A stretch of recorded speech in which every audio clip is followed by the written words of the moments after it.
എന്താണ് സ്വപ്നം? ഇപ്പം നമ്മൾ പെട്ടെന്ന് നടന്നു പോകുന്ന ഒരു സമയത്ത് നമുക്ക് പേടിപ്പെടുത്തുന്ന ഒരു കാര്യം ഉണ്ടായെന്ന് വിചാരിക്കാം. ഉം, സപ്പോസ് ഉം, പെട്ടെന്ന് ഇതിനെ കംപ്ലീറ്റ് അനലൈസ് ചെയ്തെടുത്ത് ഒരു ഇതിലേക്ക് സ്റ്റോർ ചെയ്യാനുള്ള ടൈം ചിലപ്പം ബ്രെയിനിന് കിട്ടിയെന്ന് വരില്ല. ഉം.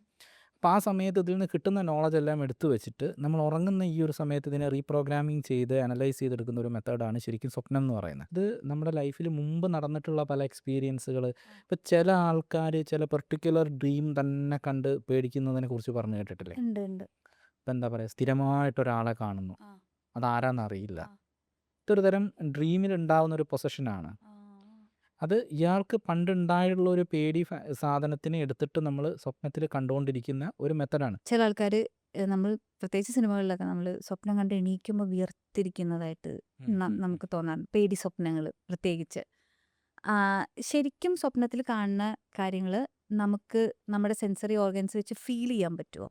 അതെന്താ സംഭവം എന്ന് വെച്ച് കഴിഞ്ഞാൽ, ഇതിന് ഞാൻ ഈ പറഞ്ഞ പോലെ ഒരുപാട് ടെർമിനോളജീസ് പറയാണ്ട് ഞാൻ സിമ്പിളായിട്ട് പറയാം. നമ്മളെ ശരീരത്തിൽ മൂവ്മെൻറ്റ് ഉണ്ടാക്കുന്ന ചില മോട്ടോർ എഫക്റ്റ് ഉണ്ടാക്കുന്ന ചില പാർട്ടുകളുണ്ട്, മസിൽസ് അങ്ങനത്തെ.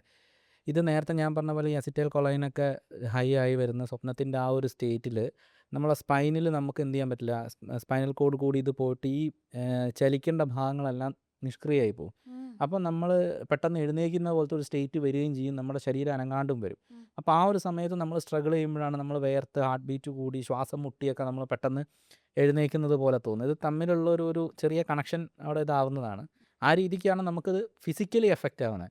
പക്ഷേ അക്കോർഡിംഗ് ടു നമ്മൾ ഡ്രീംസിനെ കുറിച്ച് പറയുകയാണെന്നുണ്ടെങ്കിൽ അത് ഡെഫിനിറ്റ്ലി നമുക്ക് ഉണ്ടായിട്ടുള്ള ഇതേപോലത്തെ ഫിയർ ഫാക്ടേഴ്സും, നല്ല സ്വപ്നം കണ്ടിട്ട് നമുക്ക് മതി വരില്ലല്ലോ, ചീത്ത സ്വപ്നം കാണുമ്പോഴാണ് നമുക്ക് ഈ ബുദ്ധിമുട്ടൊക്കെ ഉണ്ടാവും അല്ലേ. അപ്പം ഇതേപോലത്തെ ചീത്തയായിട്ടുള്ള കാര്യങ്ങൾ, അല്ലെങ്കിൽ നമുക്ക് ചീത്താന്ന് കരുതുന്ന കാര്യങ്ങൾ നമ്മളെ ബ്രെയിനിനകത്ത് കിടക്കുന്ന, അല്ലെങ്കിൽ നമ്മുടെ മെമ്മറീസിൽ കിടക്കുന്നതായിട്ടുള്ള ചില ഫാക്ടേഴ്സാണ്. ഇപ്പോൾ ഒരാളൊരു കുഴിയിൽ വീഴുന്നതാണ് സ്വപ്നം എന്ന് വിചാരിക്കുക. അപ്പോൾ ഇങ്ങനെ നടന്നു പോകുന്ന സമയത്ത് പെട്ടെന്ന് ഞാനൊരു കുഴിയിലേക്ക് വീണു. ഇത് ഓരോ സ്വപ്നത്തിനും ഓരോ അർത്ഥമുണ്ട് കേട്ടോ. അർത്ഥം മീൻസ് ഓരോരോ ഫിയേഴ്സ് ഉണ്ട്.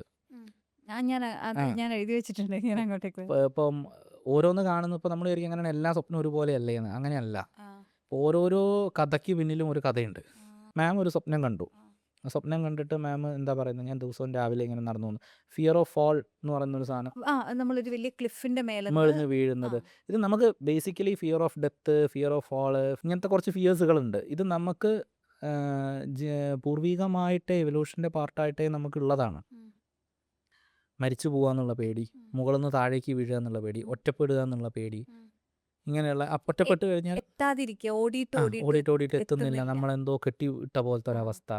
അത് ഈ ഓടുന്നത് എവിടുന്ന, നമ്മളെ എന്തെങ്കിലും ആക്രമിക്കാൻ വരുന്നതിൽ നിന്നാണ് നമ്മൾ ഓടി രക്ഷപ്പെടുന്നത്. പക്ഷെ നമ്മൾ അവിടെ ഒറ്റയ്ക്കാണ്. വേണ്ടി ഞാൻ സ്ഥിരമായിട്ട് കാണുന്ന ഒരു സ്വപ്നമാണ്, എൻ്റെ എക്സാം ഹാളിൽ എല്ലാം സെറ്റായിട്ടിരിക്കുക, പക്ഷെ എനിക്ക് എണീറ്റ് പോകാൻ പറ്റുന്നില്ല, സ്റ്റക്കായി പോവുക.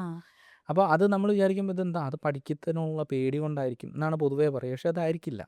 നമ്മൾ ഡീപ്പായിട്ട് അനലൈസ് ചെയ്ത് നോക്കുമ്പോൾ അതിൻ്റെ പിന്നിൽ എന്തെങ്കിലും ഒരു അബാൻഡൻഡ് ഇഷ്യൂസ് പോലത്തെ കാര്യങ്ങളോ, ഒറ്റപ്പെടൽ വന്നിട്ടുള്ള ഏതെങ്കിലും സാഹചര്യങ്ങൾ. ഈ അബാൻഡൻഡ് ഇഷ്യൂസ് എന്നൊക്കെ പറയുമ്പോൾ നമ്മൾ വിചാരിക്കും ഇതെല്ലാവർക്കും, ഇപ്പം വളരെ നല്ലൊരു ഫാമിലിയിൽ ജീവിക്കുന്ന ഒരു കുട്ടിക്ക് ഇങ്ങനത്തെ ഒരു പ്രശ്നം ഉണ്ടാവുമോ എന്നൊക്കെ ചിന്തിക്കാം. പക്ഷെ ഉണ്ടാവും. അത് പല രീതിയിലാണ്. അവർക്ക് എഫക്റ്റ് ആവുന്നത് എന്നുള്ളത്. അത് നമ്മൾ കണ്ടെത്തി കഴിഞ്ഞാൽ, ഇപ്പം ജനിച്ചിട്ട് ചില കുട്ടികളെ നമ്മൾ മാറ്റി കിടത്തുകയൊക്കെ ചെയ്യുന്ന ചില വിഷയങ്ങളുണ്ട്. ആ സമയത്ത് ഈ ചില കുട്ടികൾക്ക് അങ്ങനെ ചില സംഭവങ്ങളൊക്കെ കേട്ടിട്ടുണ്ട്. കുട്ടികൾക്ക് ഭയങ്കരമായിട്ട് ഒറ്റപ്പെട്ട ഒരവസ്ഥ തോന്നുമ്പോൾ ആ ഫിയർ ഫാക്ടർ കടന്നിട്ട് അത് പിന്നീട് ഫ്യൂച്ചറിൽ വർക്ക് ചെയ്യും. കാരണം അതിപ്പം നമുക്ക് ആലോചിച്ചാൽ പോലും ഓർമ്മ ഉണ്ടാവില്ല.